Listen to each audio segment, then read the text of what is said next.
Welcome back. You're watching 101. We're talking with the Jordanian media mogul, Mohammed Alayyan. Mohammed, I was talking to you about, obviously family life and how much, obviously, you're devoting time to them, but you've actually managed over the years, prior to settling down and everything, put a lot into the business. And I want to ask about those defining moments. When did you feel you had some major turning point in your life where business really took off? I think we have to go back to how I started with my media, because before media I was in the food business. You actually had a dairy. I had a dairy, but I'll start talking about now how I started. After the dairy industry, I wanted to do something on my own without the family, what have you, due to other circumstances. We can talk about that later. But however, so I started my own small free weekly newspaper, classified as newspaper, called Al-Wasit.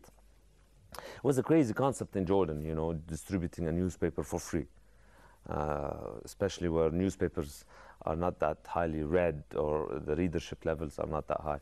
So I thought, fine. It's a very small company, by the way. It started with I didn't take, I put in everything that I had at that time, and I basically, well, maybe I gambled, but or maybe it was an adventure, I'm not sure. But I put in everything, and I started this free weekly newspaper.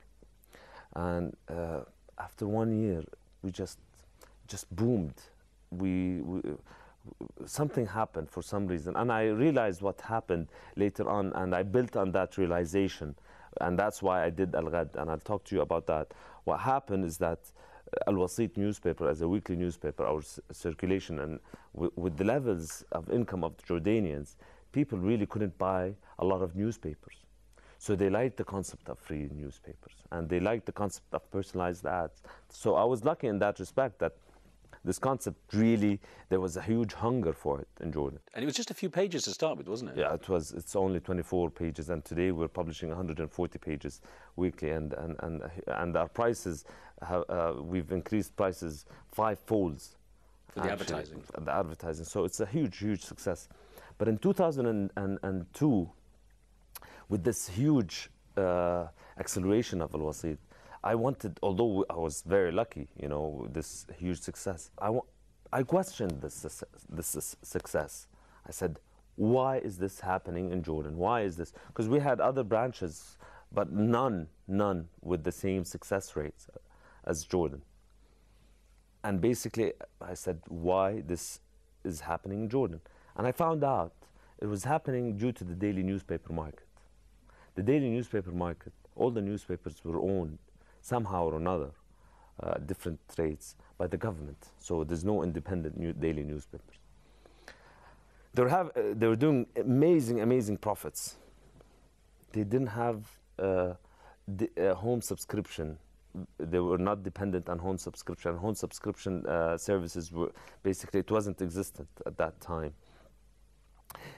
And I found out, the study showed that it basically didn't tailor for the youth, which is 70%, like they didn't really focus on them. And they were making a huge amount of money, and the readership level is not that great. Well, for all these reasons made me strongly believe, that a daily newspaper that is based on home subscriptions, that is independent, that it focuses on the youth and women, and that is young, dynamic, there's no doubt it's going to succeed. So call it whatever you call it. I didn't think it was a gamble. I thought it was, we did the plan, and we stuck to the plan, and we were 95% on target. And that's how we succeeded. And it was a huge success. We've managed to, in less than 3 years, we're in the black, and we're doing great. We have one of the highest circulation newspapers in Jordan, and I want to take it on and build on that. How hard is it to be independent in a place like Jordan? Because, of course, there's natural sensitivities here. It's hard and it's not hard. In circumstances, it's hard. There's many obstacles for independence of media. Some are political legislations, and I think Jordan have come a long way in the legislation reform process for the press. We still have a lot to do. We still need to do a lot in that respect. There's social also. There's social aspects that affect the independence you have to understand journalism in Jordan, although it's one of the, for me, it's one of the most important professions. Of course, I'm biased, but that is, and you would agree with me, definitely. However, it's very, I think that although we have 22 universities, only 2 really teach journalism. And if we look at historically, the grades that are required to enter journalism, they're one of the lowest. So basically, the people the people who are graduating, it's not highly regarded. It's not highly regarded due to many social historical aspects, because people in the Middle East really. My father and my grandfather, you know, you're either a businessman or an engineer or a doctor. Journalist? No, we don't want journalism. So that affected, that made, there's a shortage of journalists in Jordan. And that was a major obstacle for us, trying to build a new generation of young journalists. And we've invested a lot in that case. There's also, you know, I think the attitude, political aspects that hinder, I think, media independence, not only in Jordan, in the Middle East, the flow of information. Who are the people you've looked up to? You know, international names perhaps even, that, you know, you say, well, these are the kind of role models I could look to. Well, that's you, for example. Oh, well, I'll take that as a compliment. No, there's Ted Turner definitely is one of the names that I do respect, and you know, what he's managed to do. In that also period of time, he managed to do it, and the way he gave back to the community and to the UN is something very humble and very respected, and I respect that a lot in him. I think that Turner is definitely a man to look up to. A lot of people do say, a lot of politicians, and I'm sure Robert Murdoch, I'm sure, although a lot of people have their own opinion of, you can't but respect what he's done in the media. You cannot, even if you have your own. His track, his record speaks. He's a remarkable force. Remarkable force. Now, I'm tempted to ask you, you know, what would you have done if you weren't doing the media? But I actually know you'd have been a professional footballer. You're actually like literally pro standard footballer.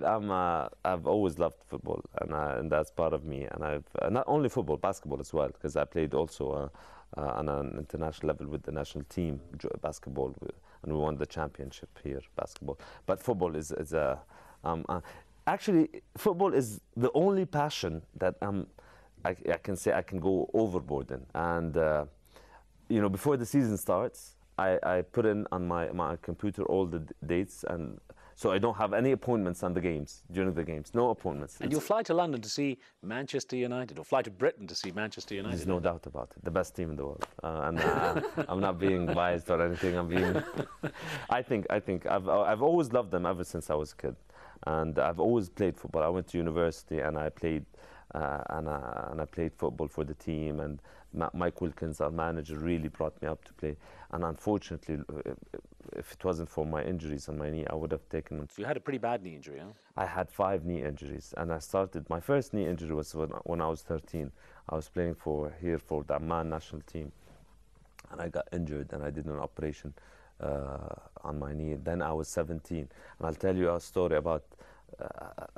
After 17, I wasn't supposed to play football. My second operation, I wasn't to play football or basketball or anything. And my dad took me to Germany to do my knee operation. And the doctor said to my dad, I really don't advise Mohammed to play any sports. It's finished, because it was basically damaged knee bones in the knee. So they had to take them out. The more you play, the more wearing and tearing that's going to take place. So my dad knew, said, no more sports, and I said, definitely no more sports. Forget that. I'm not going to play. I'm not going to ruin my career, what have you. So, but what I used to do, I used to skip school and tell my parents, oh, I'm going to study at my friend's house, and go train with the national team, with the Orthodox club here. And I used to train and used to play, and we won the championship. You actually won? We won. With a bad knee. But my dad wasn't following sports, thank God for that. However, what we used to have, every Friday we used to go to my parents' house and have lunch and watch television. After lunch, we were sitting on television. And there I was on television playing basketball. And my dad looks up and said, what are you doing? And I said, I'm sorry, I just couldn't do that. That's I a just double. couldn't do- It's and not that me was, then. and I got into trouble big time on that one. And but you know, although he said no playing sport, he knew I played sport, and I continued in university playing sports and football, and it's the only passion, a huge passion for me. It's rare I get to ask this question of someone so young, pardon me saying so, but because it's, God willing, a long way to go, how do you want to be remembered? What do you want your legacy to be? I want my legacy to be that I built something for generations to come. Something not is related to Mohammed Alayyan. Something, a brand, really, a brand that is going to be there years to come, saying that I had something, a touch or a hand, a finger, whatever you had, for the independence of media, not only in Jordan, in the Middle East. And I gave to the community that I lived in and I cherished, and I basically helped in the freedom of expression in Jordan and the Middle East. Mohammed, I wish you luck. Thank you very much. Thank you.